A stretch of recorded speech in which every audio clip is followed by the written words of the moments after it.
Ukraine জুড়ে আবারও ব্যাপক হামলা চালিয়েছে রাশিয়া। বুধবার কিয়েভ ও দিনিপ্রো পেত্রোস্কে ব্যালিস্টিক মিসাইল এবং প্রায় ১৫০ ড্রোন হামলায় কয়েকজন নিহত হওয়ার খবর পাওয়া গেছে। আকাশপথে চালানো এই হামলায় আবাসিক এলাকা ক্ষতিগ্রস্ত হওয়ারও খবর দিয়েছে ইউক্রেনের বিমান বাহিনী ও স্থানীয় প্রশাসন।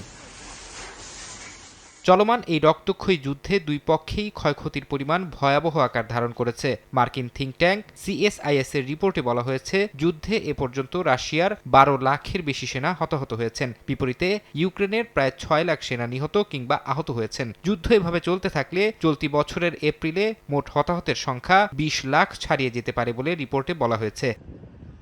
যুদ্ধের মাঝেই আবুধাবিতে শুরু হওয়া শান্তি আলোচনাকে ইতিবাচক অগ্রগতি হিসেবে দেখছে ক্রেমলিন। রুশ প্রেসিডেন্টের পররাষ্ট্র নীতি বিষয়ক উপদেষ্টা বলেছেন, পুতিন কখনোই জেলেনস্কির সঙ্গে বৈঠকের সম্ভাবনা নাকচ করেননি, বরং জেলেনস্কি চাইলে তাকে মস্কোয় আমন্ত্রণ জানানো হবে এবং তার সর্বোচ্চ নিরাপত্তা নিশ্চিত করা হবে। তবে এই বৈঠকের জন্য কঠোর পূর্বশর্ত জুড়ে দিয়েছেন রুশ কর্মকর্তা। তিনি জানান, কোনো লোক দেখানো বৈঠক নয়, বরং পুতিন জেলেনস্কি সাক্ষাৎ হতে হবে সুপরিকল্পিত এবং সুনির্দিষ্ট ফলাফল নির্ভর।